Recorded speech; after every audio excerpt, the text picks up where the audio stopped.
this morning in the Retro Bar Room. It's been a while since we had a podcast down here.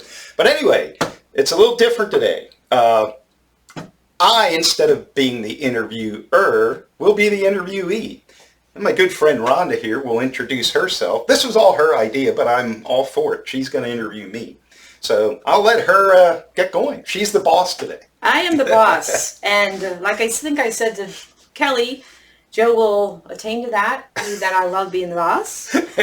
So anyway, just wanted to start out with telling everybody kind of how we decided on the podcast. Kelly put a post on Facebook that he bought a webcam stand and was looking for someone to be a guest to get their name or brand on the big screen. So first I jokingly said, what would we talk about? Knowing that we both have the gift of gab, it probably wouldn't be hard. But anyway, that led to a few texts back and forth, and then I texted, so I have this idea. How about I interview you? The blonde, crooked bangs boy from the North Denver hood grows up to be a star trivia host who now lives in Ephrata. You responded it might be fun. I said, in all seriousness, I think it would be interesting and of course fun. You have a great story to tell.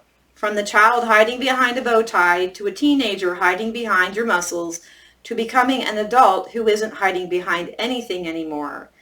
You've done something a lot of people never do, truly become who they were meant to be and not caring what other people think. Kudos to you. I thank you for that. So that's where it all started. And, after reading that, your first reach out and my responding to that, I do think you have a good story to tell. I think you've touched a lot of people that I don't even think you're aware of as most. Possibly not. I don't know. As most people, I think in your, the way your attitude is about people and life, you just go about and do the things that happen during the day. And it's not even always a choice. Like you don't sit and think, should I help that person out? Should I not help that person out? You just do it. Yeah, pretty much. Just not that my days are super exciting, but whatever comes up, comes up. Mm-hmm. But we did talk a little bit about, and I think you posted something else this morning that I thought I was pretty impressed Oh yeah, well that wasn't my own creation. It wasn't your own creation, but it doesn't even matter sometimes if it's not our own. I think most people post things that maybe aren't their own, but what they agree with or what they want to, what they see as a good thing. And for those of you who didn't see it, it was about living our life and our life not just being about our job. That's not our identity. It's about how we treat people. Yeah, and don't worry about your job. Your job is a job. It is. I mean, and unfortunately, it's some much people easier have to go to and it is much easier for me to sit here and say that now at my age than if I was 30 years old. Exactly. But, I mean, as you age, your job starts to mean less and less to you because hopefully you don't need the money quite as bad as you did before. I still have a job. Like people don't understand, as my wife being one of them, constantly tells people, we're both retired. I said, retired hell. Right. I work like 5, 6, 7 days a week. It's just I do trivia, which to me doesn't even seem like a job, but I need the money. I mean, who doesn't? Right. She needs to follow that with, we were retired from the jobs we did most of our life. Right. Kind of thing. It's the way you explain things. No. Maybe. And I don't want to be, I don't want to be retired. I mean, I get bored here during the day, so as it is. But like if I didn't have something to go do at night or something to prepare to go do at night, I don't know what I'd do. Drive crazy. I think I would drive myself crazy. Well, and it's good. It's good. And like, I want to get into all of that, like how you got to that point in your life. And just one of the other things to comment just on what I kind of said is just thinking about that we live in a world where people care too much about what others think. And I said about like you getting into this, doing what you want to do and not really caring what people think, Right. And I say kudos to you because some people is about following the rules or following what other people are doing or following what the popular people are doing or what's going on in Hollywood. And probably between the two of us, we probably know very Nothing. little. Next to nothing about what's going on in Hollywood, in that part of the world. in Washington. Yes, exactly. We don't live our day by that. Yes. That means nothing to me. Oh, yeah. It doesn't affect what I do. Absolutely, in your everyday. Yeah. Absolutely. And there again, it's not that I want to come across as we shouldn't care about Washington, but it's like we don't live our everyday. No. Depending upon what happens there, and then reacting to that, as a lot of people do, though. As you know, way more than they should, and get stressed out about Absolutely. it, and oh my God. And to be honest, I'm not. Then this definitely ain't going down the line of politics, but in my entire life, my life didn't really change one iota. No matter who was president in the entire 63 years I've been alive. I pretty much went from one president to the next, not doing anything different than I would have done otherwise. Absolutely. So you youngsters don't stress out over it. Yeah, and that's it too. We put too much emphasis on who they are, what they represent, and really... You and I both know they don't give a crap about us anyway. We're the little people. Yeah, we're expendable. Yes, absolutely. If need be, they don't. Yes, they don't know whether we're here at the podcast or not at the podcast. So. No. But anyway, that we can let that topic go a little bit now. And so I do want to know. I'm sure everybody else wants to know. That's what we're here for today. Tell me just a little bit about your life. Like, maybe I should say how I got to know you too. I remember you from back at Zinn's. Like back in the day, for the people that did go to Zinn's, it was the biggest hangout. I was devastated when Zinn's closed and it was going to be there. It's like, what? But anyway, I just remember you being there. I couldn't tell you your name. I don't know anything. I just remember you were a guy that I remember seeing at Zinn's. Later in life, then you ended up marrying a friend of mine, and we were reunited. Hey, we should play that. Do you have that song? No. We don't need that. Yeah, I'm not set up for music. Okay, no set up for music. But anyway, so that's kind of how Kelly and I get to know each other, reunited. Also, just in your trivia world, we came to some of your trivia stuff. Don't do that as much anymore. But see each other out and about, and still have remained friends with Sharon. So that's definitely probably our biggest connection. But so tell me a little bit about your childhood and coming up through. Kind of what I said was you have posted pictures on Facebook about, your blonde hair, blue eyed boy back in the Denver hood or green eyes, whatever they are. Blue. And so tell me a little bit about Denver, growing up in Denver. And well, actually, and some people know this, but my very first year of life was in Shennick. Oh, wow. Actually, so you're not a true... Well, not my very first year. I lived with my mom and dad at sort of between, I guess it'd be South King Street and Cherry Alley in Shennick. Mm-hmm. There's a big brown sandstone building right on the square of Shennick, if you want to call it the square in Shennick. Mm-hmm. And behind that is a little white building. I think today it might be cement block white. Back in the day, prior to me living there, it was a chicken house. Oh, wow. And at some point, I was only 1 year old. I don't really remember anything about it other than that's where I spent my first year of life. Then we moved to Main Street, Denver, lived in a second floor apartment between, well, right down from the red light in Denver. If you're heading towards the railroad tracks, it was on the left-hand side, maybe the third house down. I do remember I remember from people telling me, I think our landlord lived downstairs, and I believe his name was Milt. It was Milt and Sally Steffi, I believe was their names. So I don't know if any of you old-time Denverites know who they were. I can very, very, very vaguely remember a little bit about that, but by the time I was between 3 and 4, I think, we moved to the North Denver Hood. And that's where I spent the next almost 30 years. So for people that don't know the reference to the North Denver Hood, where is that in? Well, it would what's your address? Tell us your address. First of all, it's 910 North 6th Street. All right. Maybe that makes more sense to some people. But, yeah, and the North Denver Hood thing is just, I recently made that up to make me seem a little more,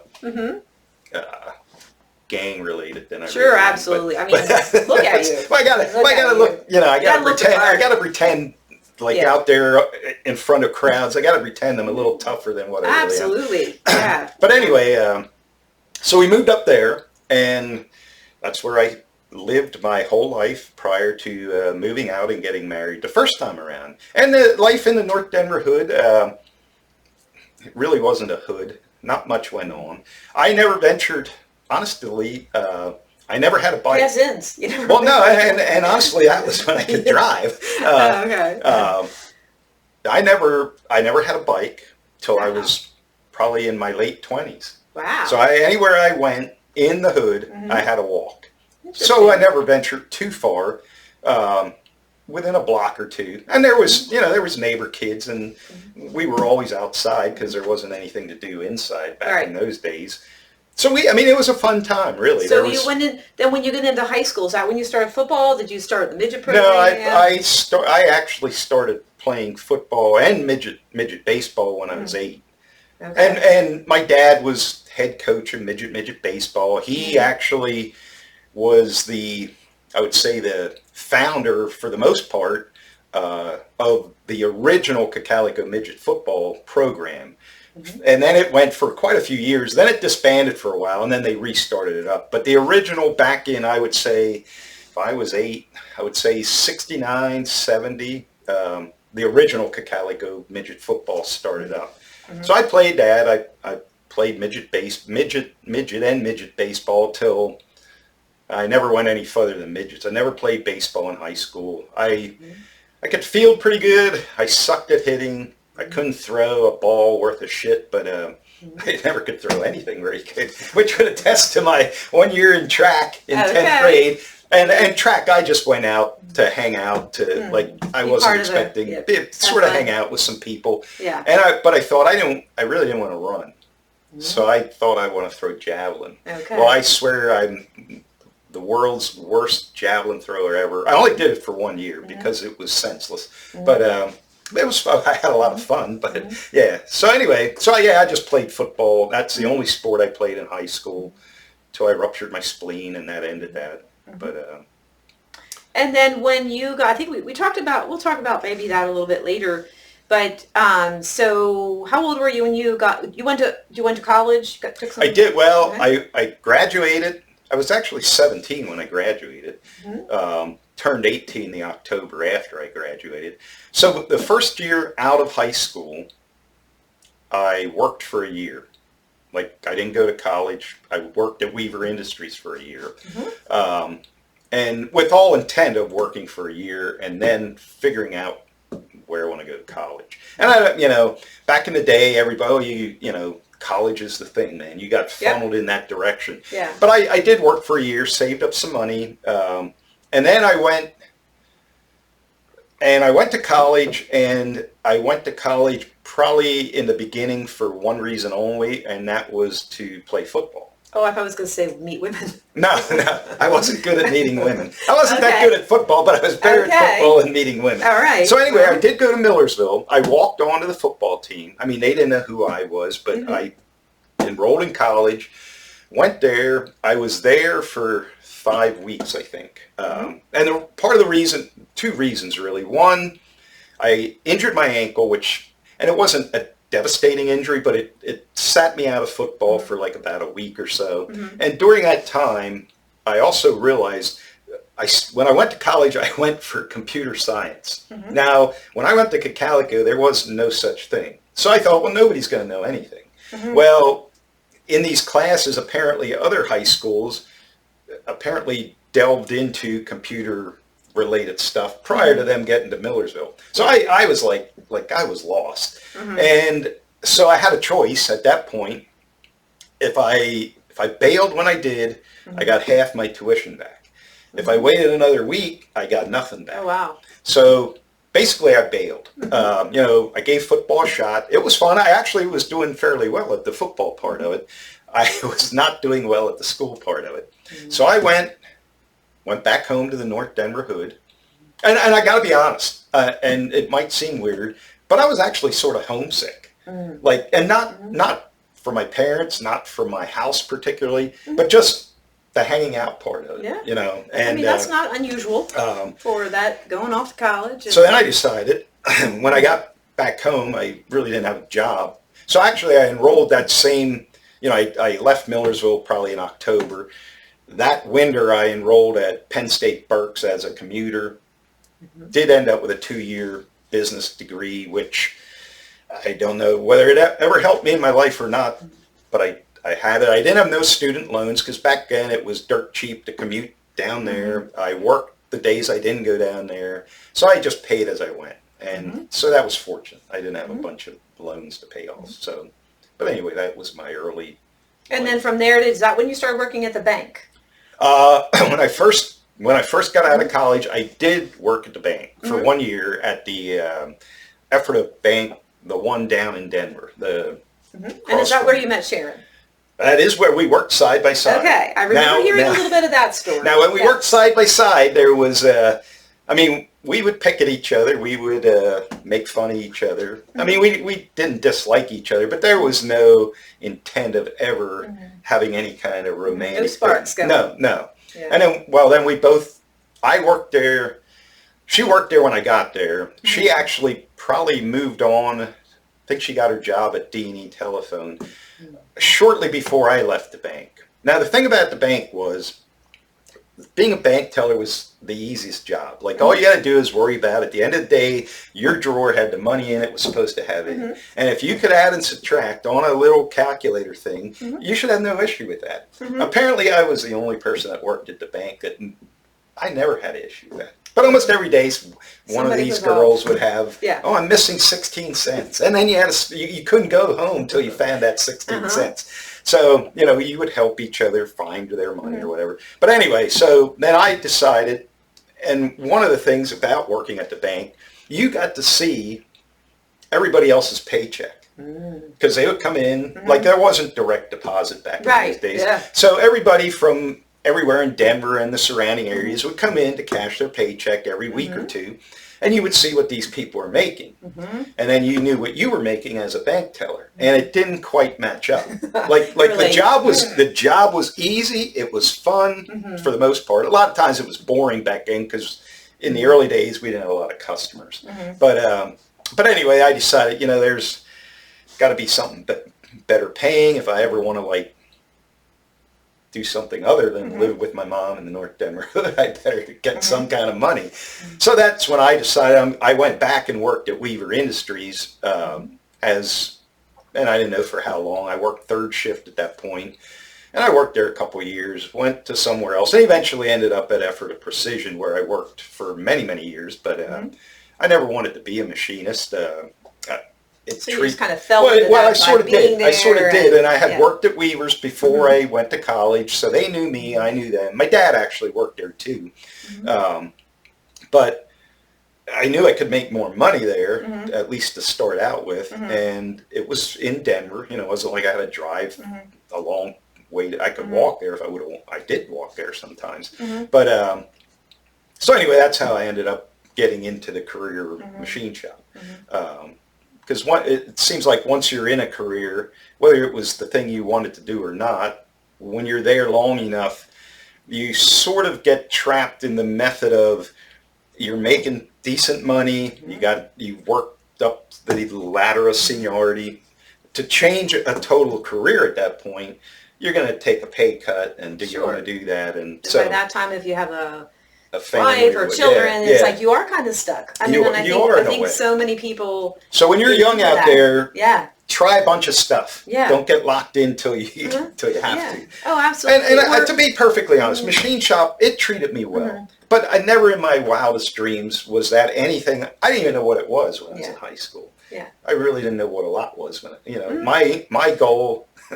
Like probably every athlete, I thought I'm going to play pro football. Oh, sure, that's everybody's dream. And I actually, like I used to, even when I was out of high school, I would, and out of college, there was many a nights where I would go out to the high school and I would run sprints in the dark under a little emergency light at the middle school in the dead of winter, thinking. That's someday I'm going to make it. That's going to be. and you know, that was a, I mean, looking back, that was never going to happen. But I thought it might. And I think there's so many people that have that. When you're young, you ask kids what they're going to be.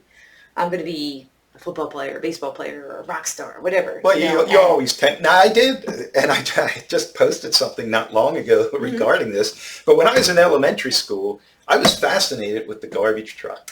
I read that post. And I wanted, when they would have you write down what you thought you might want to be, that was one of my choices. I think another choice was a park ranger or something. But garbage man was one of them. I think garbage men make pretty decent money right now. Well, they probably do. Now I will say, all power to garbage men. They bust their ass in all kinds of weather. They do.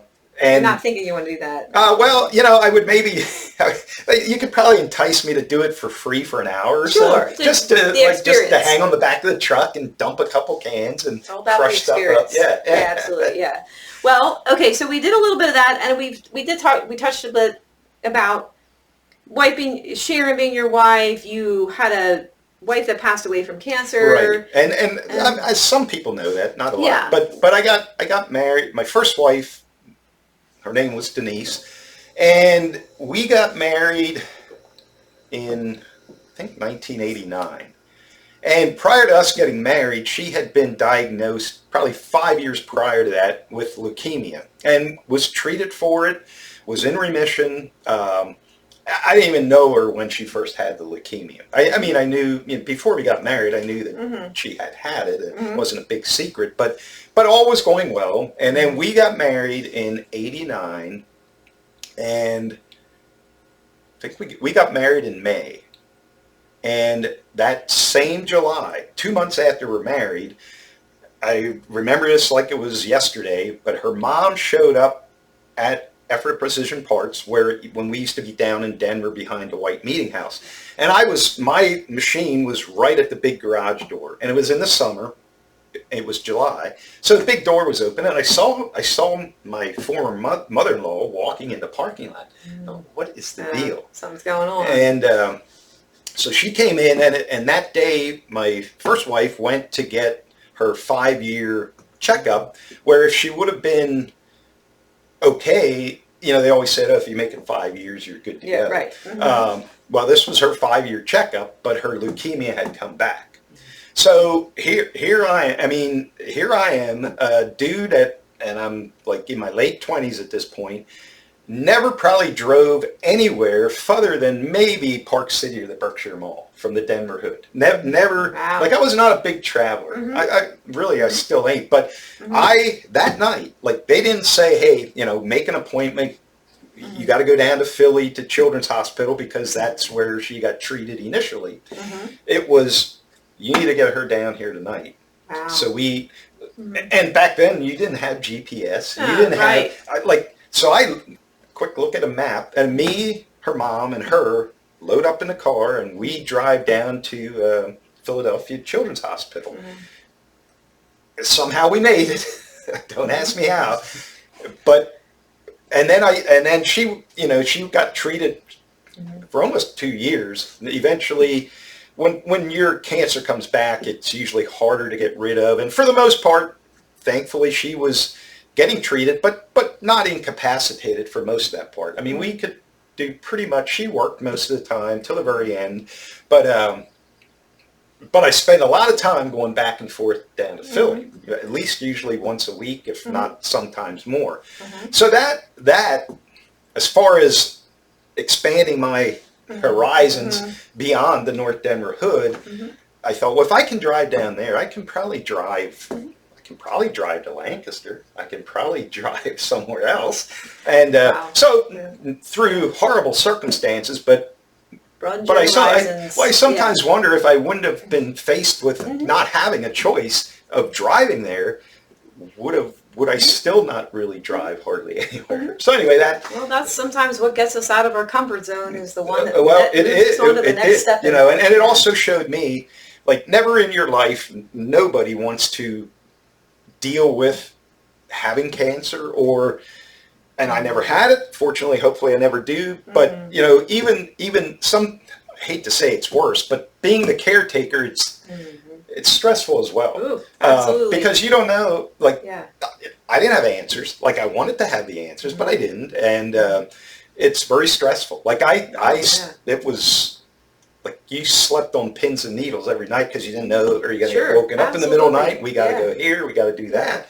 And so that in itself also, I think, caused me to grow up a little bit. More so facing things that you didn't, because up until that point in life, I mean, I had a job. We lived in an apartment, but I really didn't have a care in the world. And that sort of made me mature, I guess, dealing with all that. So, rightly so. Again, not a good situation, but a situation that in some ways benefited me, probably. Absolutely. Well, and that's the way you have to look at it sometimes too.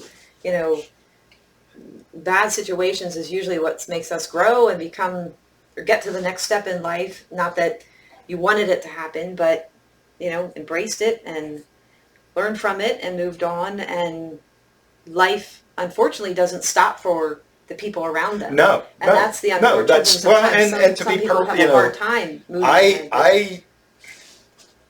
And with her situation, I had a lot of time in my own head to prepare because you knew, especially the last couple months, that she ain't going to get better. And so I could sort of in my head prepare myself. But after she did pass away, she passed away on a Tuesday. So I took off work Wednesday, Thursday, and Friday of that week. But the next Monday, I went right back to work. And it was just like, I thought, well, I could mope around forever, or and that's not going to pay the bills. And if I sit around at home, that's all I'm going to think about. But if I got back to work and sort of got back in my own little routine, it made it easier to deal with. And I think, too, grief looks different for every person. Some people need 6 months to sit at home and do nothing. Some people need 6 days, 6 hours, whatever. And it's not right or wrong.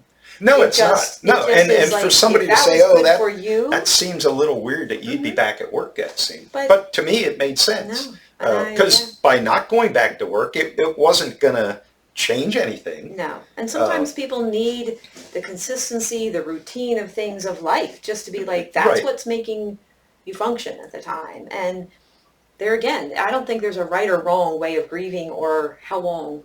Or maybe how long on certain things what you do, but I don't look at that as like a terrible thing. Well, I think, and again, it's why things happen the way they do. But what helped me deal, I'd say, easier with that is when I ruptured my spleen, and to this day, I swear, I was out of my body for a brief period of time. That was one of my questions later on, that we can hit on it now if you want to. So I ruptured my spleen in a high school football game. I think the 5th game of the season. The game was at Elko, and it was in probably the first quarter, maybe very beginning of the second quarter. I got tackled and felt like the wind got knocked out of me. So I stayed in a play or two. But instead of getting better, it started to get worse. So I went out, and I didn't really play defense at the time. So I was probably off the field because the defense was out there. But anyway, this just kept sort of getting worse. But it just felt like I had the wind knocked out of me. Or like, I started, like the game doctor checked me out on the sidelines. He said, "You're okay." So I'm like thinking, what kind of a wuss am I here, But it got a little worse, I stayed on the sidelines till halftime. We all went in the locker room. The doctor checked me out again, said, "Yo, you're fine." Well, by this time, I was having trouble not passing out. Wow. So I got out of I took my uniform off, got into street clothing, but I stayed there the entire second half of the game. And by the end of the game, like, I was still walking around, but not feeling very good. And not telling anybody. Well, I mean, the doctor said I'm okay, and he said if you're not okay, even after the game, he told me that. He said if you don't feel better in the morning, get a hold of your doctor or whatever. Well, my dad was at the game, and at the time, my dad and mom had been already separated, but he was at the game, And at the end of the game, he came over and he said, you're not going home on the bus. I'm going to take you to the hospital. Mm-hmm. And normally I would have like balked at that, but I was like, yeah, I you knew pretty crappy. Something was going on. So we drove in his Bronco from Elko to the Ephrata Hospital. And for whatever weird reason, my grandma's house his mom's house was on the way, and that's where he was living at the time. And I don't know why we had to stop there. I never got out of his Bronco, but he got out, ran in, got something, came back out, mm-hmm. and we went to the hospital. By the time we got to the hospital, I could walk, but I'd have to bend over every 2 steps to let blood get to my head. Wow. Walked in the ER, and as soon as I walked in that ER, now they didn't know we're coming, we just showed mm-hmm. up. But as soon as I walked in them doors, nurses ran over to me, got me in a wheelchair, wheeled me into a little cubicle, and that's when I knew, well, something must be, like, mm-hmm. this is weird treatment at a hospital. Normally, mm-hmm. well, have a seat, we'll see you in a couple hours.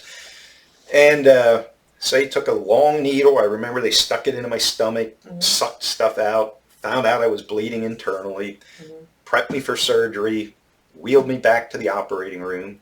And when we get in the operating room, and I may have even been under anesthesia at this point. I don't know. Mm-hmm. But all I can remember is in that operating room, I was at the ceiling of the room, mm-hmm.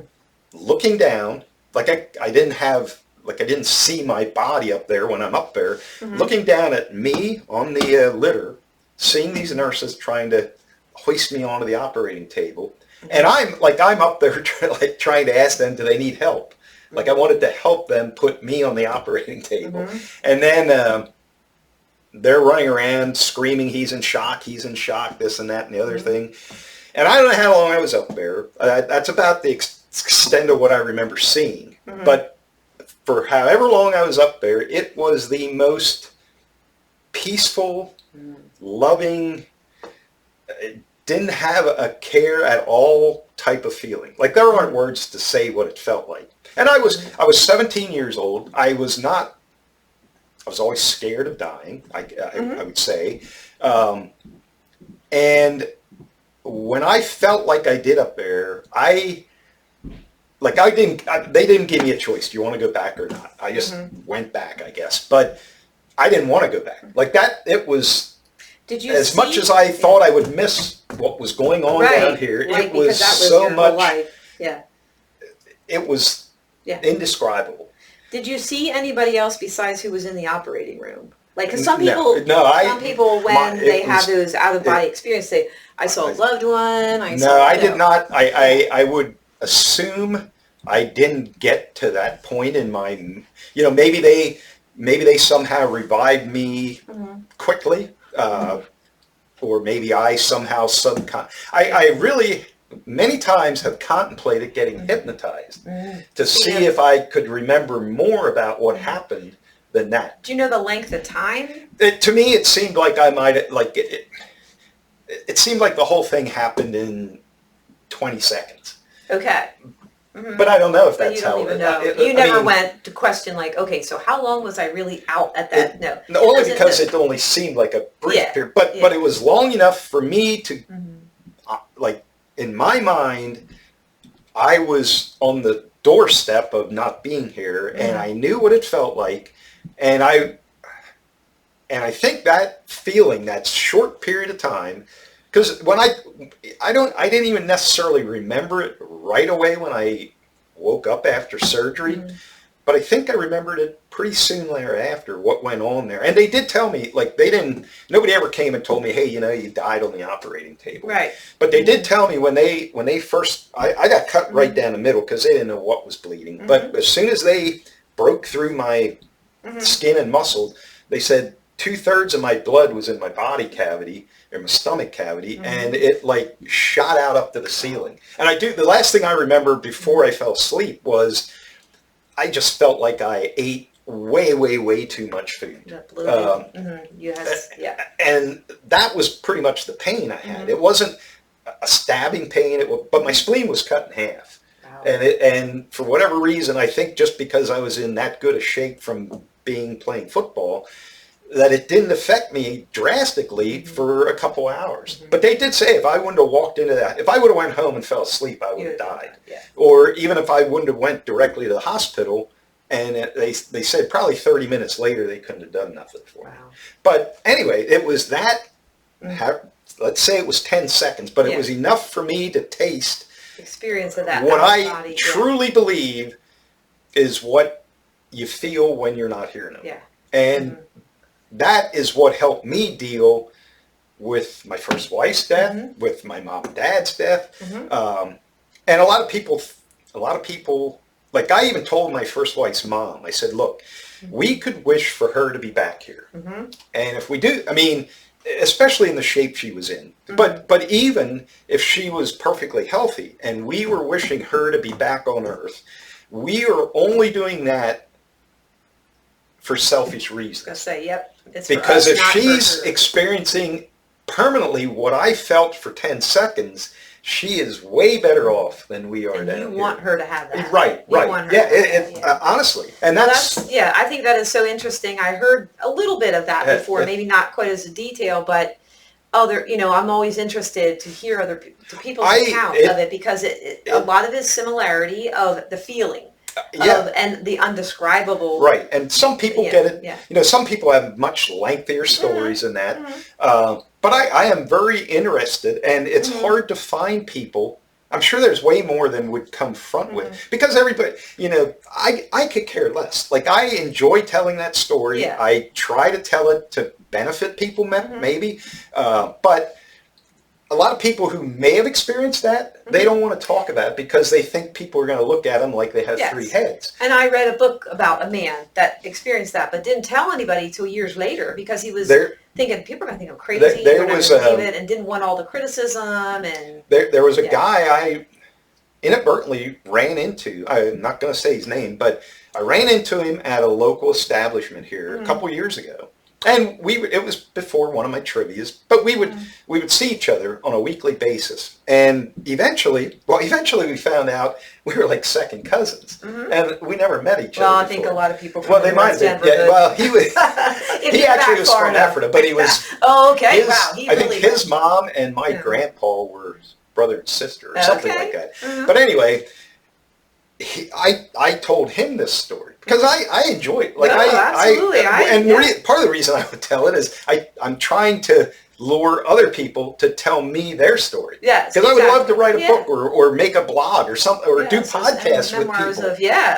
But he told me he one day at work he had a heart attack, I guess. And the ambulance came, and he was in the ambulance on the way to the hospital. And apparently, what he was told by the doctors and stuff, he was unconscious, this, that, and the other thing. And there's it basically probably almost dead, if not dead. And he remembered what these people in the back of the ambulance said. He remembered their names and all this, but he didn't tell anybody. Like, I think I'm the first person he told that in 30 years. But after he said he did, like when he was recovered in the hospital and those ambulance workers came in, he told them what he remembered, and they said, I have no idea how you would even know any of this stuff. Right. So that was a random discussion where somebody did break down and share with me, only because I shared mine with them. But I would love to. That kind of thing fascinates me. And this is sort of a selfish thing. But when my dad passed away, he went into cardiac arrest. He would have never made it to the hospital, except he was in a car as the passenger. And where it happened, there was an ambulance parked at a restaurant that had 30 seconds to get to him. And they revived him enough that he never really regained what I would say total consciousness, but he was still living was in the hospital for, I don't know, it seemed like 2 weeks, might have not been quite that long, till we had to make a decision, do we take him off life support or not? And we, fortunately, more so for his then wife and stuff, we never really had to perform that. He passed away on his own overnight, the night before they were going to do that. But anyway, one sort of selfish reason that I was hoping maybe he would come back is I want to see what he experienced. Right. Did he experience anything? And but he never came back to the Enough point to- where you you could could do ask that. him about that Yeah. or anything. Yeah. But I honestly, and whether it's selfish or not, if he ever would have, the first question I was going to Yeah. ask him is, Yeah. what Well- did you see anything when you were not here? Yeah, I wouldn't look at it as selfish because it was such a positive thing for you. Oh, it was. And to want to know if anybody else, especially your father, was experiencing anything like that. Yeah. I think it's something too that is so interesting to people. But there are a lot of skeptics out there, and then want to push those people aside and say, "Oh, you're crazy," or "It was anesthesia talking," right. or whatever. And yeah, I don't know. I mean, but Well, I am pretty Yeah. I am like it was real to me. Yeah. Like it wasn't Well, like and I I had think a dream about it. I think it's great that people talk about it because it's comforting to the rest of us that have not Well, experienced things like that. yeah. And let's face it, if somebody says in this life, "I'm not afraid to die," I question them. I Yeah, question- because okay, we're here for such a short period of Right. time, and some people have different fears of it. Like more of my Well, fear is how I'm going to die, or yeah, I would rather that kind not of suffer. thing. Like I mean, yes, who wants to do that? and But I think that would be what it is. Mhm. I'd say I'm not afraid to be dead, Mhm. but maybe I'm afraid of dying. Right. You know what I mean? Yeah, you don't want to drown and be out there like, things like that are horrific deaths. You think too, like, oh, that's not the way I want to go. Well, and there's some people like, everybody has their different lives, and some people's lives, at least in their mind, it really suck, Mhm. and they don't care if they die. Mhm. Like my biggest thing of dying, and as great as that felt, I would be afraid of missing stuff. Right. You know, Yeah, you have too much life here. Though. Right. I Yes. still am having a And lot I of think fun.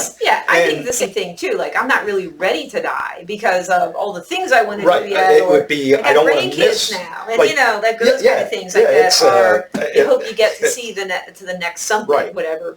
But I think if it is what I experienced, Yep. once you're there, you'll probably think, like much things in life, why didn't I do this 10 years Yeah, ago? exactly. What I was afraid of. Yeah. Why did I spend half my life? Some people have anxiety or thinking about dying, or and all that kind of stuff. And that's why I love for people to talk about it. Yeah, because it is if sort people of can share and say that is what I experienced, and like you're not the only one that have said that. There's got to be some truth to it.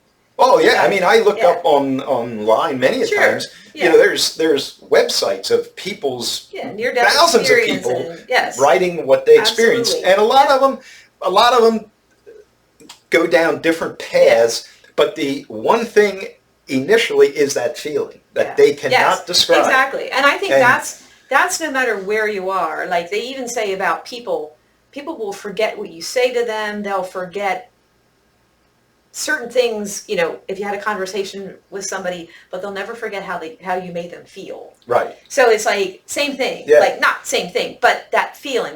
When you have something Well, you and felt that is like nothing you've ever felt before. It is it's a benefit when I have to deal with friends and family passing away. Absolutely. It is, I would say, if there's any bad thing about it, there are, and not, this isn't like I'm not suicidal or nothing, but there's times in earthly life I get frustrated because no matter what I do, I don't get that feeling. Sure, yeah, and I don't think you will. No, you can't. You can't. You will never get it on Earth. No. But No matter sometimes what it you do. becomes like, and I will be the first to admit, I have a hell of a lot of fun.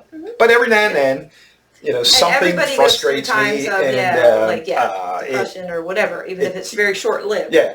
Or regardless of how fun a day is or how great of a goal I achieve, I tend to, okay, what's next? Like I very rarely am thinking, damn, I finally did it. Yeah. Like it's like, okay, I did that. Now what's the next thing? And I think it's, and probably other people are like, but I think it's me chasing that feeling. Sure. Well, and That's- once you experience it, you want it again. Yeah. I think that sounds pretty normal. So that was an interesting subject. So then we kind of got off a little bit there, and that's okay. No, that's okay. That's great. It was good timing to do all that. I wanted to talk about that anyway. but kind of getting back into your life and maybe even skipping ahead. A lot of people that know you, see you online, wherever it is, trivia, and just your what you know of Sharon and your life with her somewhat. And what I'm interested in, like the next thing too, is not her. We love her and know somewhat about your relation, how you met her. How did you get to trivia? Like, I think it's like when I really thought, you've been doing trivia for how long now? Probably, I'd say almost 8 years. I'm not 7 to 8 years. And we started talking about this. I'm like, I don't have no idea when you did your first trivia, where you did it, or how it even came about. Tell us a little bit about that. How it came about, my sister, we used to have a team that, not everybody was always there, but we would go every single Tuesday to the White Swan in Rossville. Okay. Probably from the first get-go of them doing Tuesday night trivias. And it was a weekly thing, and, probably for 6 years, the only Tuesdays I missed was maybe the one Tuesday a year we would go on vacation. I didn't care if anybody else on that team showed up, if 12 other people, I was going to trivia. I was going to trivia. And I really, really enjoyed it. Made a ton of friends up there of other teams that were playing trivia. And back at that time, I was much more in a shell than I am now. But that, I think, was part of what brought me a little bit out of being afraid to be around other people for fear of looking like the biggest dork in the room. Maybe there were bigger dorks there, or maybe I decided, well, people really aren't thinking I'm a dork. And I'm a dork. Yeah, I go to trivia. Anyway, so we played there for years, and every now and then they would use these various trivia companies. So the hosts there would change every so often, and some were pretty good, some not so good, but you still went to trivia. And you didn't go for the host. No, actually, no. No. I think some people come because of that's what I was alluding to. But at the time, it was for the trivia itself and for the camaraderie of the other teams as well as our own team. But anyway, so every now and then I would ask one of these hosts if I could just ask one question. Oh, okay. And they would not let me near a microphone that was turned on. Wow. And I don't know why. And is that because they knew you were from the North Denver? No, I think it was because they thought if I got to say one sentence in that microphone, I was going to act like a dick. Oh, and they were more worried about that. And I wasn't. Yeah, I thought maybe they were more a little jealous. Like, I don't want my thunder. No, I just wanted to ask a question, and I would have legitimately, if they would have gave me the mic, I would have read the question and gave the mic back. So I had no ambition of. And what even made you want to do that? I don't know. I just thought it would be neat to ask one question. Your personality at that time was. I don't know, but I thought if I can just. So one question. Years went on. And then the final host that was there. Before I actually started trivia, there was an evening where he got tied up in traffic and couldn't make it. So he called the White Swan, or his company called the White Swan, and they didn't have time to round up a substitute. So there was another trivia team there, and the one lady from that team came over to us and said, hey, if I look up some questions, will you just hang out and play? Like, it's not going to be real trivia, but I said, I'll tell you what, if you look up questions and I can read them, I'll stay. I would have stayed either way, but I made her this deal. So she looked up a bunch, wrote them down. They gave me the microphone, and I honestly, I did that trivia just like I do them now. I did not, I wasn't there to be a goof off. I just thought, I want to run this trivia show.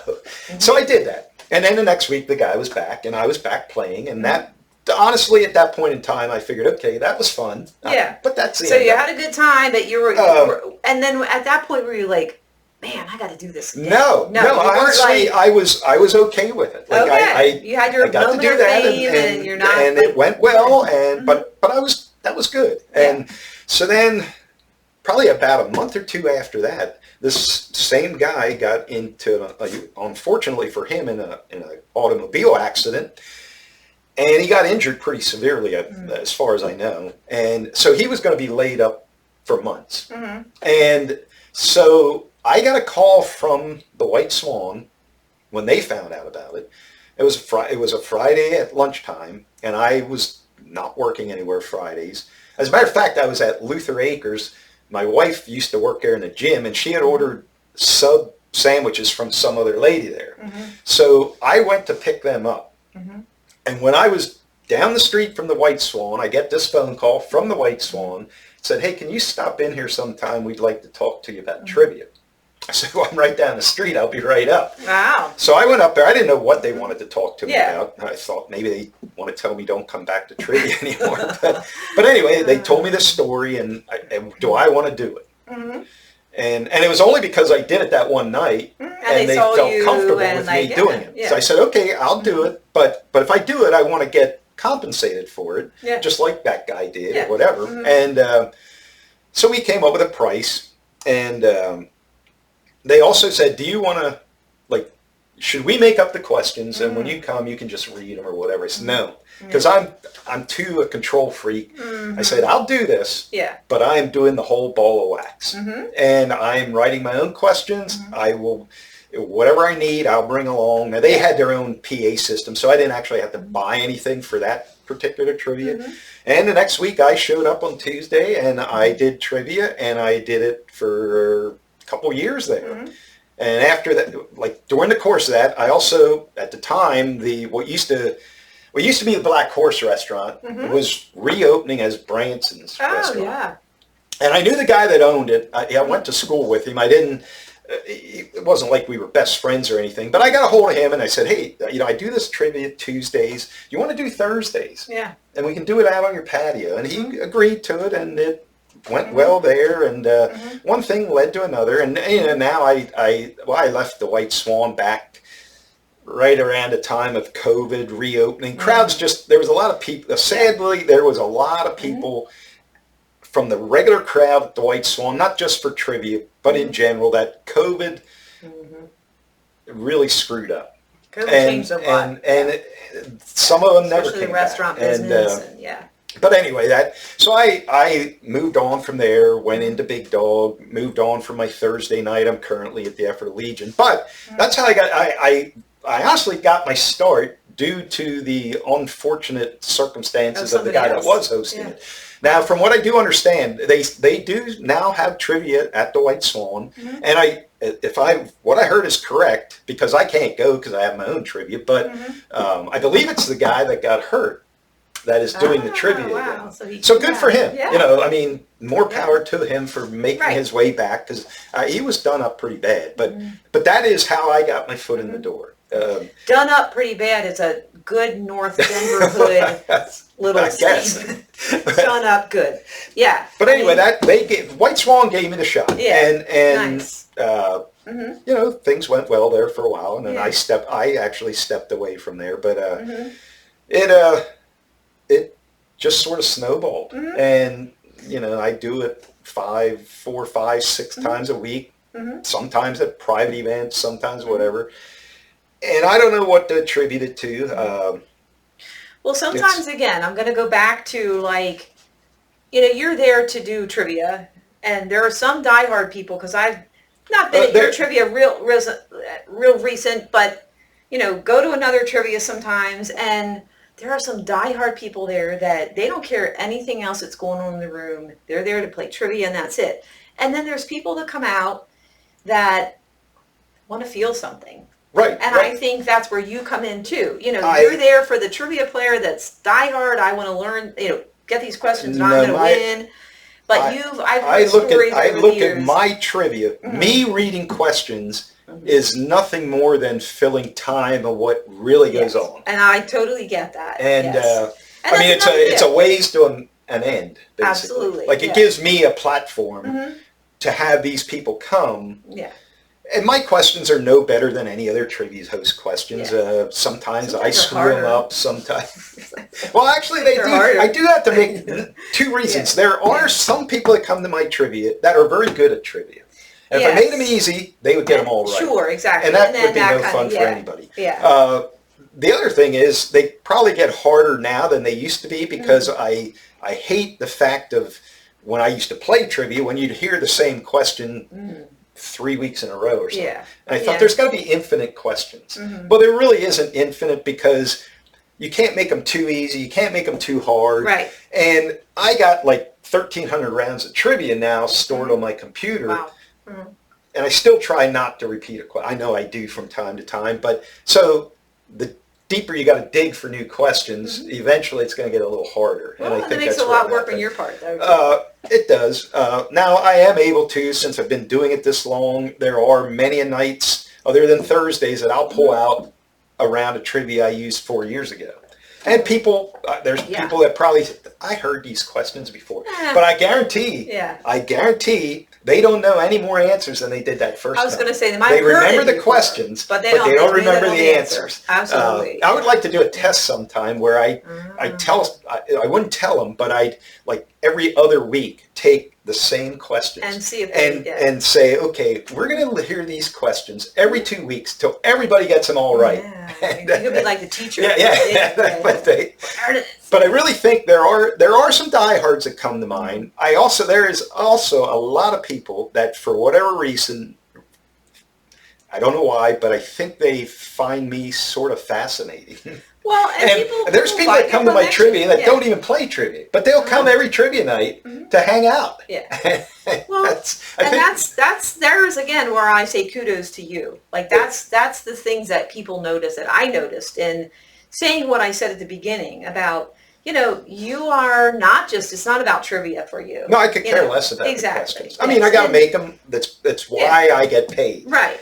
But when you get to know not really why I'm there. Yes. When you get to know you or hear your stories and we figure out it's not about the questions. And I try and keep everyone involved. Like I'll walk around, talk to people during trivia, before trivia, not so much after because they all bolt right away, but I'll mingle for an hour before trivia, and I'll mingle during trivia. And the thing I started to do at my trivia after COVID was two things. I let the people correct their own answers. It goes much quicker. They stay involved 100% of the time. And I also request that any venue I do trivia at, do not give anything away. Oh, yeah. Because that allows me to let them correct their... If people are coming for a $50 gift card, they're more then it's more tempting to cheat than if they're not winning a darn thing other than a picture of the trophy. The other thing is, I've had a lot of people tell me they enjoy it because it takes away that competitive end of it, and it's just for fun. Yep. And by correcting their own paper, nobody knows what they wrote down, other than when I go spy on them just to amuse myself. But they're not outed of, oh look, they didn't know that answer or whatever. And they don't have to feel like I can go to trivia and nobody knows if I didn't know any of it. Right. Well, and the other thing. I mean, because there is no prize, and I never would do this of a team near to be winning, but a lot of teams that aren't the greatest at trivia, I will go around and I will help them out, and I will give them participation points, so that at the end, when I read everybody's score, their score isn't 40 points behind the winner. I gotcha. And I probably shouldn't even said that. Now people are like, oh, that dude cheats at his own trip. No, I don't do it for competitive teams. But I do it for the people that are there for the fun of it. They're not going to win anyway. And if they win one week, that's great. They ain't stealing your gift card. They're stealing your picture with the trophy. Exactly. And if you want your picture too, I'll take it the same night. But they do like that. They do like that idea that it's not very competitive. It also, like I'm done with my trivia in an hour and 15 minutes. And I do as many or more rounds than anybody else's trivia, but because we can go right into correcting, right into the next round, there's no 20-minute lulls in between rounds, and people get disinterested. And so anyway, that's my own little thing there. But I have a little question about the whole trivia. Do you have the most embarrassing moment at trivia? Anything just the other night, on Thursday night, I make new questions, and somehow, I don't even know how it happened, because when I make up I have a template with 1 through 10 and a bonus. And then I copy that, and then I fill in the questions. So I don't have to type 1 on every sheet and stuff. Well, somehow, the one round last Thursday, I said, okay, question 3, and then I read the next one, number 5. But somehow I missed the 4. I had no number 4 in the one round. That was, not that was horrible, but another time, a number of years ago when I did it at Wacker Brewing, I had a picture round of, you had to look at like cross sections of candies. And there was probably 25 pictures. And I'm not a big candy guy, but whatever, somehow I had another different candy picture round, and I took the answers for the wrong round. So when I started reading the answers, and the people were saying, "What do you mean?" Yeah, like, that's not right. And I said, "No, wait, okay." Fortunately, that night there was at least one team there that were candy experts, So they and so they actually were the answer key. Yeah. So that was another embarrassing moment. I'm going to tell you, and this wasn't embarrassing because nobody knew about this. I think the only person that, my wife might know this, but Paul, my old podcast host, he knew it, and he only knew because I told him the next day. But I'm going to say, probably, I don't know how long I've been doing this at the Legion now, but I'm going to say 3 years. So it was probably 2.5 years ago. And I never get sick. Knock on wood. Like I don't, but I have been around people since COVID shut down. Hundreds of people a week. People who the next week said, "Oh, I wasn't there, I had COVID, I had this, I had that." And knock on wood, somehow I managed to avoid it. But this one night in the middle of trivia at the Legion in the basement, and I don't know if it was something I ate before trivia, like I don't even normally eat after 11 o'clock in the morning on a trivia day till I go home. Because I just don't like to be feeling full when I'm doing trivia. But that one night, like in the middle of round 2, like I just started feeling like, man, I'm going to get sick. And so I got through round 2. I actually went outside when they were doing their picture round. Went out, walked around, thought, if I'm going to barf, I might as well be outside somewhere where nobody sees me. But I didn't. So I come back, I couldn't be out there for eternity because I had to get back downstairs and do trivia. So I start round 4. I got to get through this one round. Well, I got to probably question 2 on round 4. And, you got a little bit of time to think about it. And people don't know exactly, especially there, if I go upstairs between rounds, they don't know what I'm doing. But I went in between questions. There's a bathroom right at the top of the stairs of the Legion. I went in there. Fortunately, there was nobody else in the bathroom. They got a couple stalls. I went in there, and I barfed my guts out. Wow. And fortunately, it didn't take long, and it was like once and done. I wiped my mouth off, went back down, read question 3, and nobody knew the difference. And you never said a word. I never said a word to anybody. This is the first. If you listened this long, that's a true this is the first time that other than Paul, and he's not with us anymore, that anybody knew that ever happened. Like I just in between questions, and I didn't miss a beat. Wow, wow, that's pretty impressive. That's pretty. And honestly, when I got back downstairs, I felt way better than I did. And that was it. I came home, probably didn't eat a lot, but probably had a little snack, and I was good to go. So I don't know what it was, but that's crazy. But I think there was one other girl, Emily from Big Dog. For some reason, I told her this. So if she watches, she may or may not remember that I told her about it, but. So that was not embarrassing because nobody knew about it, but it was probably the weirdest thing in the midst of trivia. Well, the other thing is I didn't tell, when my mom passed away, I happened once a week I would go there with a couple groceries. And she would normally call me in the morning and say, "Hey, I need chips, I need cookies, whatever." And I would stop at Dollar General and go. Well, this one morning she didn't call, and that in itself wasn't, because sometimes she just forgot to call. She still lived at home by herself. And I tried calling her, and she didn't answer. But again, that was 100% normal because she never answered. You couldn't check up on her by calling her because she would never answer the phone. So in the back of my mind, because you knew someday it was going to happen, I thought, I actually at work was thinking, I looked it up on my phone. Who do you call if you find somebody dead? Like not an ambulance, like they're dead. And it said still to call 911 and tell them you don't really need an ambulance, but they'll take care of the rest of the stuff. So I get to my mom's house with her groceries, because I stopped and grabbed what I thought she might need, so I didn't have to run back. Go in. She's not on the couch where she 99.9% of the time was. So I thought, okay, well, she went up. Her bathroom was upstairs. She went up there. So I yelled up, didn't hear nothing, started up the steps, saw her laying on the floor up there. And she was... she could have been, fortunately she wasn't dead for days, but me or my sister would only stop in once a week. but she had died overnight in the bathroom. So I found her. Fortunately, I had prepped myself, called 911, said, I don't need an ambulance. They sent these Calico cops. They got a hold of the coroner. They did their thing. They got a hold of the funeral home down the street. They came and picked her up. And all this happened in probably 3 hours of time. But, I mean, and again, this is not being unsympathetic or anything. It's just that no matter what I did from that point on, it was not going to change the situation. Right. Yeah. So I had trivia that night at Whacker. And I would usually leave to go down to Whacker at 4:15, get there at 5, so I get hang out and whatever. And I was the coroner got the funeral home. They came and they took her out of the house, and I got out of there in plenty of time. But I was this close to telling the 2 cops, because they had to stay anyway till she was removed from the house, I guess. I was going to tell them, look, if you got to be here anyway, I got to roll.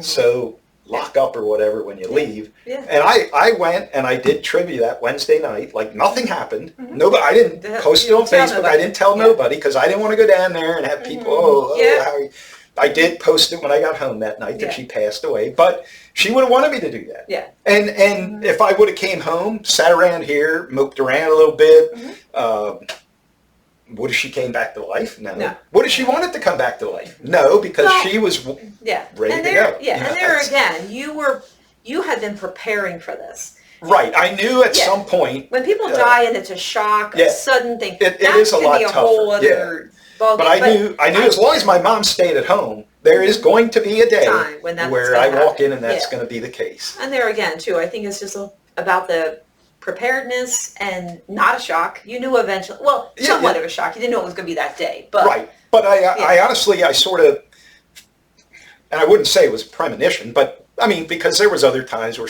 but it was rare she forgot to call. Yeah. When she didn't answer the phone, that didn't make me think anything different because she never answered her phone.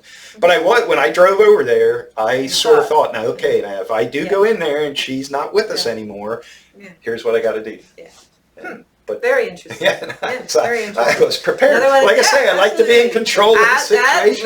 There you got it. That worked out. Yeah. It worked out.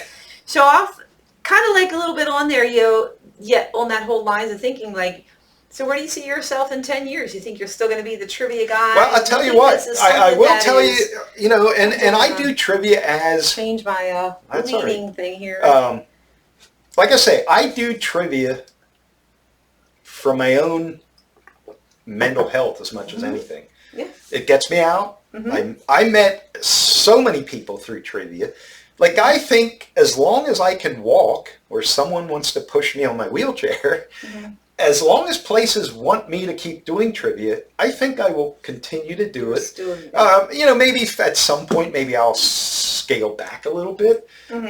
But I don't see me, it is a lot of fun. I mean, don't get me wrong, and I'm sure this is the same with musicians or whatever, even your biggest rock bands. There are some rare instances where on an afternoon I might briefly think, I wish I wouldn't have to go do this. Right. But the minute I get there and start, you're glad you did. That disappears. Yeah. And like I say, the biggest thing is I would hate missing it for my own sanity, whatever you want to say. But I will also feel like I would be letting a bunch of people down. Sure. And not that they couldn't survive without seeing me for a week, but them, the venue, whatever. Sure. I don't look at it as a joke job. I mean, I want to run it as efficiently and as good as I can. Yeah. And I would say that I would continue to do this as long as anybody wants me. And as long as people keep coming out to do it, because that's what's going to determine it ultimately, I guess. Certainly is a big thing right now. It is. It does seem doing it, and like since I remember back in the day at the White Swan, they did trivia, and I think Kleinfeldersville used to have trivia. And other than that, I don't remember, and probably because I really didn't look around a lot, but I will guarantee there is way more places doing trivia now every week than there ever was. Sure. And, in my own cocky little mind, I think did I have something to do with this? Like, did some venues see, oh, look, that for whatever reason, that dude, that place is filled up on a Tuesday night. Yeah. maybe we want to try this. Absolutely. And the thing is that, you know, with me, I can only be one place at a time. Mm-hmm. And I have turned down a number of opportunities only because I'm already booked somewhere else. Mm-hmm. And I sometimes, not so much anymore, but there were times where I thought, you know, maybe I'll turn into one of these cheater never prosper or whatever and hire some people. That would never work for me because I would always feel that, and there's a couple people I had in mind, but they got to be available without a hitch every week. Like, I don't want my brand to all of a sudden be, oh, that dude's trivia, half the time they don't have it. Yeah. Or that, I wouldn't be comfortable doing that. And you set a certain standard. Well, so and I think, and as weird as it seems, if somebody calls me up and says, hey, can you do trivia here every Tuesday or whatever it might be? Yeah. And if I say to them, well, I can't, but I can probably find one of my fill-ins to do it. Yeah. They're not looking for a fill-in. Right. I mean, I always, and this is going way overboard, but I always thought about it like, if somebody's hiring me, it would be like somebody in the old days booking the Beatles, and the Beatles send a cover band. Yeah, exactly. And because they're not, I don't think people are hiring me because of the quality of questions or just the trivia. Or the trivia itself. It's not just about, you're right. I think they see, you know, that dude consistently brings people in. And he wears this cool shirt. Well, he dresses whatever he dresses like, but there must be something about this guy that brings people in. Yep. And I'm very thankful for that. I'm thankful for them people. And I got to be friends with a lot of them, but I think they look at, I think they have fear of missing out. They think if I'm not there next week, that dude's probably going to say something stupid, and I'm not going to be there. Well, and people like consistency. People like what works. No, it does. You know, I do not prefer trivia on a every other week basis. Yeah, they don't get in a habit. No, right. Every single week, you don't have to think, do we have it? Don't we have it? Right. You know, and I'm not sure, so I'm not going to bother going. Yeah. You know, it's I get it. So I have some other just like totally random questions. Okay. And some of them have nothing to do with trivia, but just kind of like... there's more to me than trivia. I know. I'm not just arm candy. Absolutely. I'm finding that out, as I hope the people that are listening, all these people that are listening, I hope they're finding out also. I don't even know where we are in time. We are at almost an hour and a quarter. Wow. But we'll go yet. Wow. Okay. We might as well finish I have a few things in there again. They don't have to be long, elaborate, but I think, I think we... got a lot accomplished as far as, you know, you told now everybody knows I barfed in the bathroom. Now everybody knows it. And that was a long kept secret. And there again, you know, to what my point was from the very beginning is to say kudos to you. I mean, and I do, and I've said that a couple times, but like I said, I am not a mold type of person where I got to do the same thing that everybody else is doing. And so it makes you even look something even better to me because I'm like, that guy's got it. You know, you guys... Well, I think in my own little mind sometimes Well, and it doesn't mean that it's the next person's you got it. No, I don't know. I mean... It's like, I don't want to be in a mold in this life. Well, I mean, we don't have to be, like, you know. Like people at my trivia, and even people who have heard me speak for 4 years straight now. Yeah. You know, they try and mock the way I talk. Sure. But you know what? They can't. They try to mock me. They try to talk like me, and they suck at talking like me. On that note, say the word iron. Yeah, it's iron. Yeah. Well, anyway, in your mind, and there's floor. I just threw out all them cue cards. From the North Denver hood. There is a video out there. That's how you say it from there. That's good. But I've heard those little things over the years. And I think it's great that people can rouse you about that. I enjoy the fact that they're comfortable enough to make an ass out of it. Absolutely. And not worry that I'm going to report it to HR or something like that. You're not offended. Yeah. Everybody's offended. Okay. So one of these just random questions is, who is one person you would like to have dinner with? You know, weirdly enough, I thought about this morning because somehow I figured that's going to be a question. What's she going to ask? No, I knew I didn't know, but I would have bet $10 that it was going to be a question. And you know, I thought about this. Yes. Not long. I'm not going to be offended if you don't say me. Well, I'm already experiencing that. That's true. We're not having dinner. We're not having food, but... And it was a tough, I think, and I'm very much into, I'm going to say ancient aliens and that kind of thing. Yes. But, and I consider myself a Christian, but I also think there's a lot more to it than just what the Bible tells us.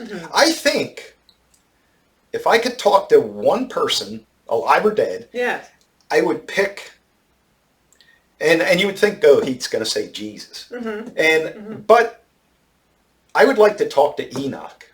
Oh, okay. Because Enoch had his own book of the Bible that they didn't put in the Bible. And Enoch, supposedly, and Brad, you're going to be proud of me, but there's two people in the Bible that never died on earth, supposedly. Enoch and I think Elijah. But Enoch supposedly went to be with God without dying. And then, I don't know, I think he came back to earth at some point, but I think he was Methuselah's dad or something like that. Don't quote me on that, because like many of my hints and trivia, they're never right. But anyway. Could we phone Brad? I think I stumped him on a Bible question last night. But I have some I'd love to ask him. Maybe that's another podcast. Asking we could, Brad, but I would rather talk to him about his life as a hospice person.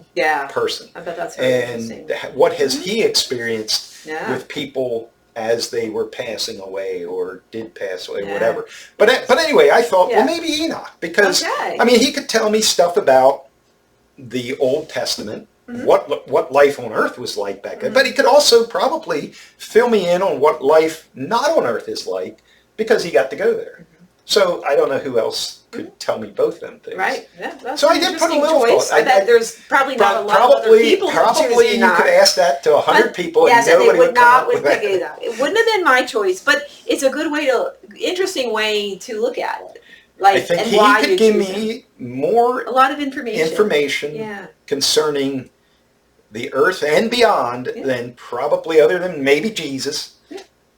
Very cool. Yeah, I like it. And he just didn't get a chance to really tell his story. So well, and that's the thing. I like that, and there again, we've talked about that briefly over at other places where, you call yourself a Christian. What does maybe we should define that first. I say it as, I want to say I believe the correct version of the Bible, because there's so many interpretations and blah, blah, blah. All interpreted by men or women, whatever the case may be, over the years of history. And you can't, they were all humans. And you can't totally rule out, were they putting this in and not that to suit a certain agenda? And all, human agenda. And like I say too, everybody writing it, they all had different personalities. So if you and I told the same story about something we had witnessed, your story was totally different than my most story. Of the people that, especially the New Testament, most of them people didn't witness anything. They're just writing down on hearsay. Right, exactly.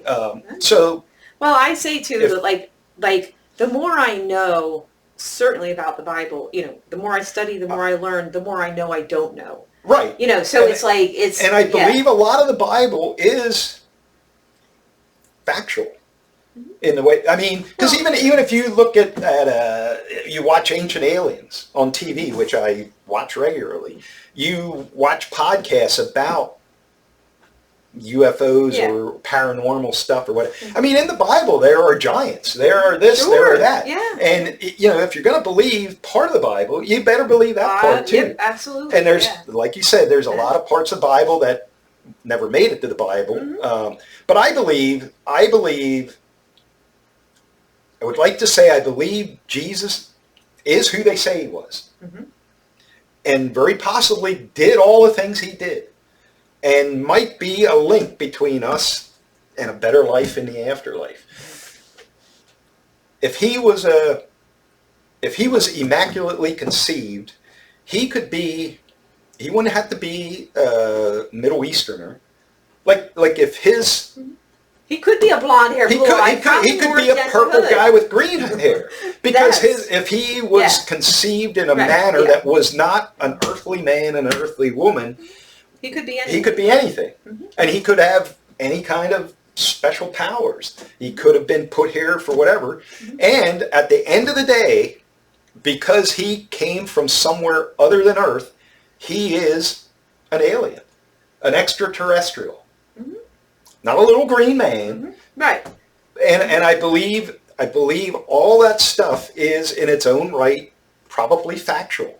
But I believe there is 100 times more stuff beyond what we see, hear, and know about on this earth that goes on in realms that we don't even know exist. Well, and our minds are so finite. Well, we are. Like we are. And our minds are so brainwashed from the time we're young that if anybody mentions something, like well, they think, I feel it's sad. wrong. Like if you talk, you can't think outside of their little box where you're going to hell. If you say, if you say, do you believe, like one of my questions was, do you believe in do you believe in UFOs or whatever? Sometimes I think that certain communities think that is negative. Like, I think there's something else out there, but it doesn't necessarily have to be an evil thing. No. But sometimes people jump to that right away. It could be. Well, and there could be evil UFOs and good UFOs. Yeah, absolutely, just like here. And I mean, the old Indian scripts from India tell of a war in the air between, whatever their words are for them, between good and evil.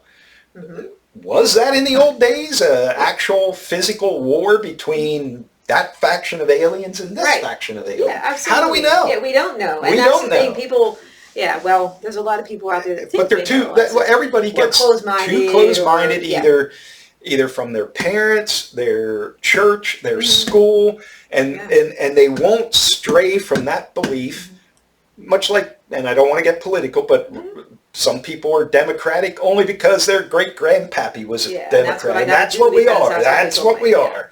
And just, if everybody would stop and you don't even have to change your mind, but open your mind to things that could be. And learn. Research.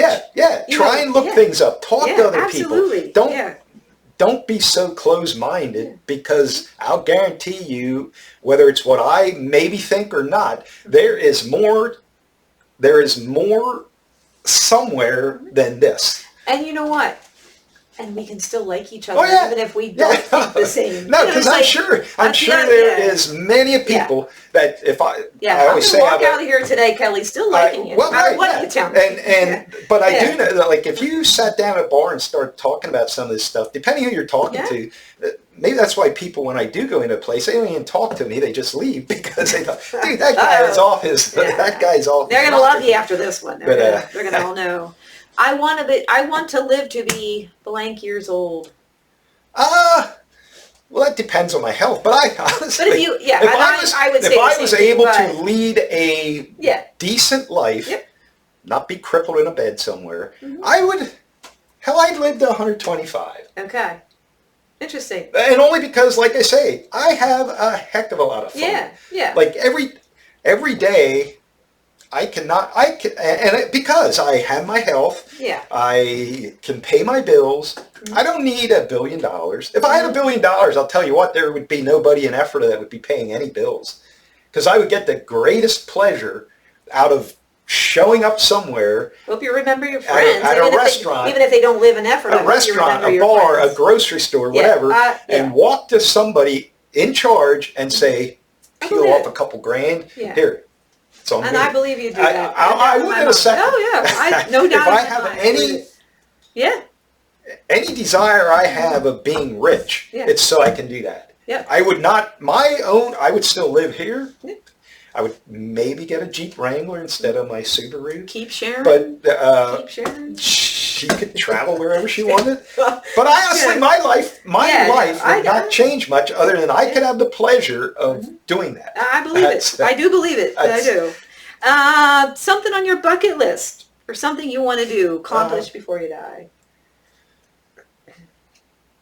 Well, become a billionaire to buy everybody their food. But I don't know. I mean, I'll say something more sustainable, because, like, I say, when I hit the lottery, I don't even play the lottery, Well, and one of the things I find most satisfying in trivia is not the people that, I enjoy that I met all these people and their friends, but my biggest satisfaction is that I got those people to meet these people, Yeah. and now they're friends. Yes, exactly. And, yeah.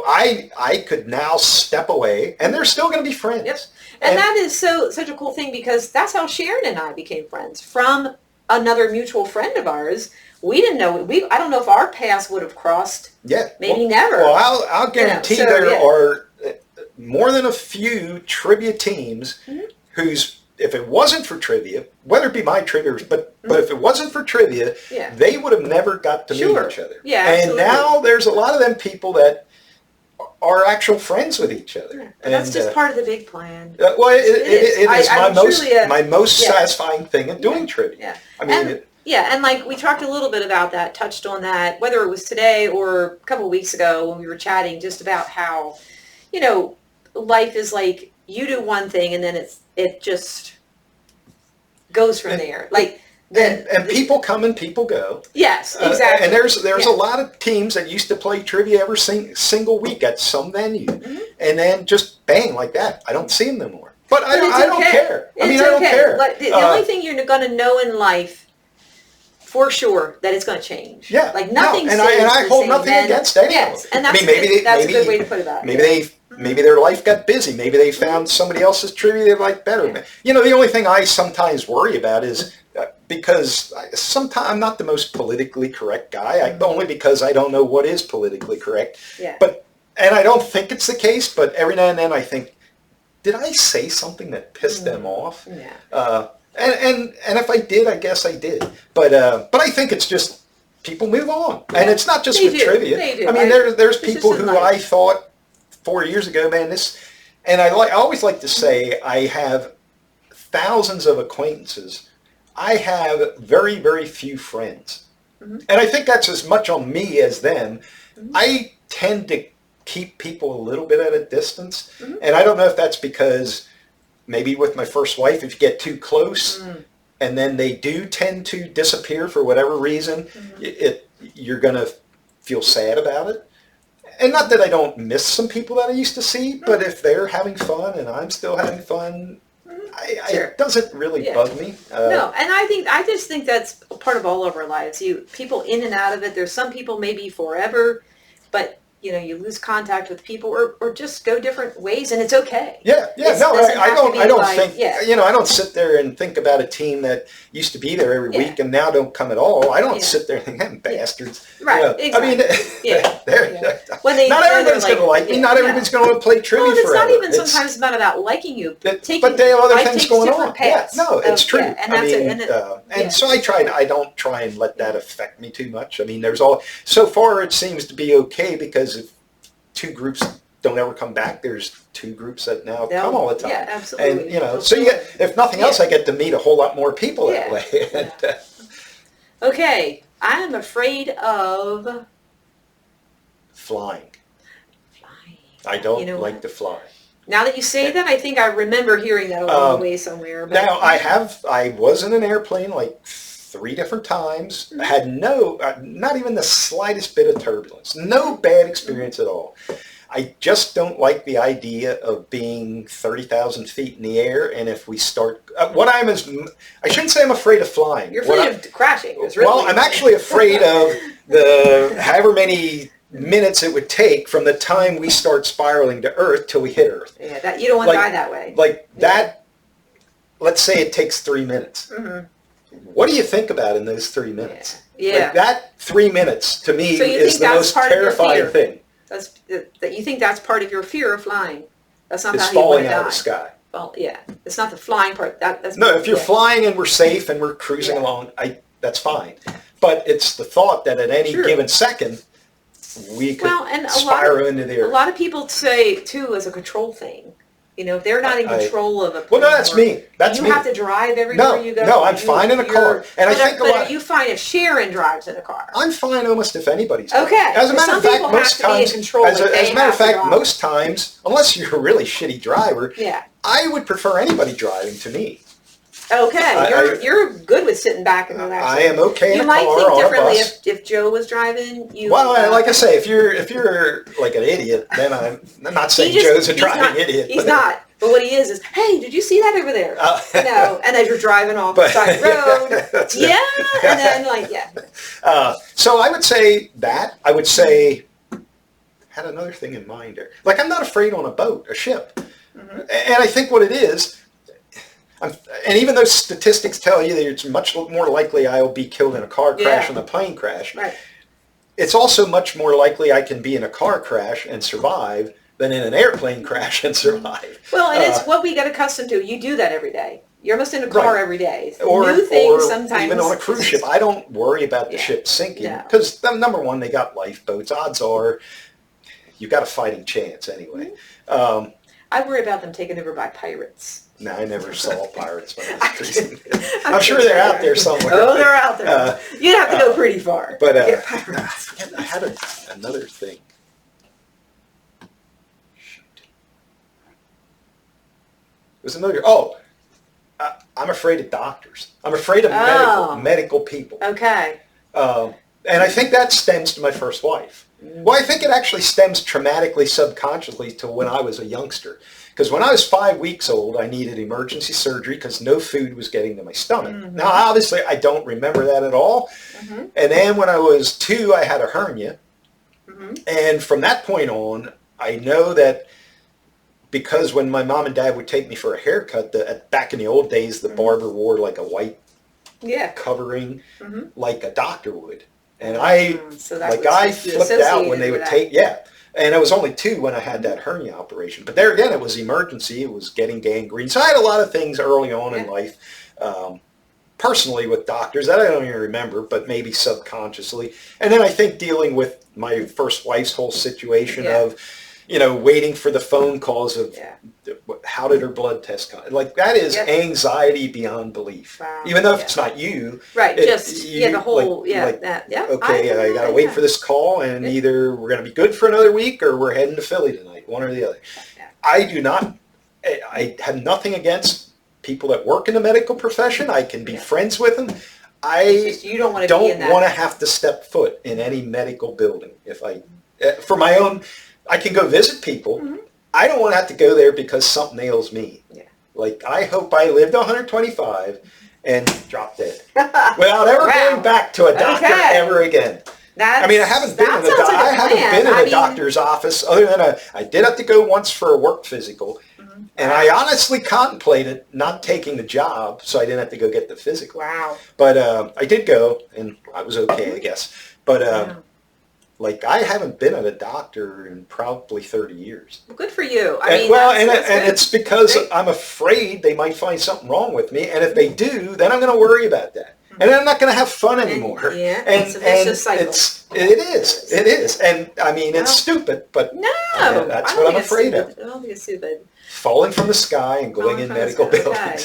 Well, hey, I think we learned a lot about you. More than you cared to. No, I think it's very informative. I think it was, and as we wanted it both to have fun, I think we had a little fun, a little laughs, a little seriousness.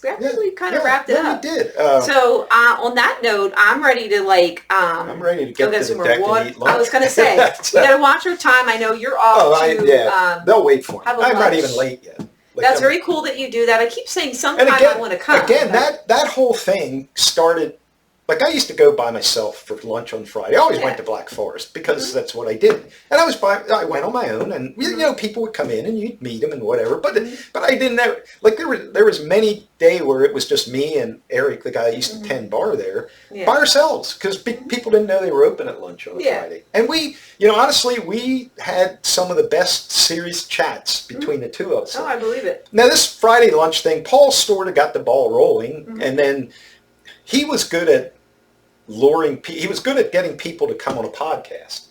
I suck at that. Number one, I hate bugging people. And number two, I just mustn't have the appeal that Paul did, because they're afraid, like with Paul, he was scared to talk about anything out of the ordinary. Okay. I think he was brainwashed. So they think maybe they're afraid of you or going to say, well, I think they think they're ending up, no matter what they come to talk about, we're going down a rabbit hole sooner or later. Okay. And they don't want to go down that rabbit hole.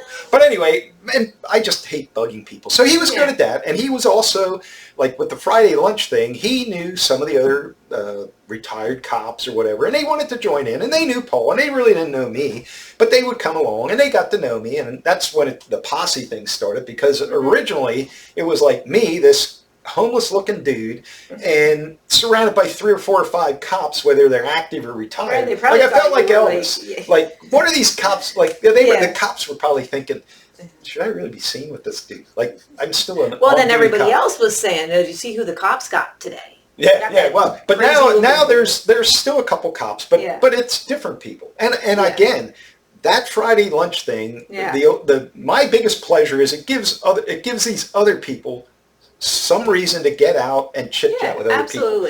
Yep. Me personally, I enjoy them, but if all of a sudden it would end, I would have no problem going back to going places by myself. By yourself, Because there are, believe it or not, as much as I have fun, there are times where I like to go, if it's a bar or restaurant, and I like to sit somewhere, and I don't want anybody to notice me. Be by yourself. I just want to sit there, listen to music. Don't wear your shirt. Look at my phone or whatever. Yeah. And I mean, and I don't know why, but it's why I like having a house to go to when, like I consider myself down deep a loner. Fortunately, I got out of my shell and got to meet a lot. But down deep, I like a safe space to come back to and be by myself. And there's nothing wrong with that. I definitely I don't like going on vacation with, like going on the cruise with that big group was fine because you could mingle, you could run into whoever, but you could go back to your own little burrow and hide out if you wanted. You wouldn't want that all the time, all the stimulation of everybody. I mean, a week is fine or whatever. The thing I am not real fond of is going on a vacation with a bunch of people and staying in one house. Oh, right. I hate that. Yeah. I hate You need your own space. Even if you have your own little bedroom, you're on top of each other. I mean, I would much rather go with a bunch of people and we each get our own house. Or we go to a hotel where at least you got your own room to go to. I don't know why that is, but it's okay. It's all right. Well, at this point, we can say thanks for listening to everybody out there. We'll see when the next Close Encounters now you know who to get a hold of if you want to come and talk with me. I'm more than available. Yes, and it doesn't have to happen here. I go He wherever. travels. All I need is my laptop and my webcam. And just so you know, I've never ever done anything like this before. No, so don't be afraid of it. It's like just come and Kelly. You know what we ought to do? You know what we ought to do? You ought to be my co-host. Oh. You could be like Robin Quivers and I'll be Howard Stern. So maybe they won't be as afraid of me. Is that what you're trying to say? No, they would much more apt to be coming on the show if I have a buffer between me and them. Okay, well, if that's going to get somebody on the show, it could maybe be worked out. Maybe be worked out. You know what was really weird before we started? Like, my entire life, prior to getting married, my goal would have probably been to be able to ask some lady, "Hey, you want to come over to my house?" And knowing it would never happen. And my wife's upstairs. But all of a sudden, when Paul was my co-host, then you had women who would come here on a Friday morning, probably never tell anybody where they're going, and willingly walk into my basement, not knowing if they're ever going to leave or not. But they had no apprehension of doing it. Yeah. But I think it was because Paul was here. They felt safe. He was a cop. He was an ex-cop. What was he going to do? Yeah, wow. So anyway, you could be that buffer. Maybe it will happen. But hey, people, get a hold of him. All right, we're out of here. See ya.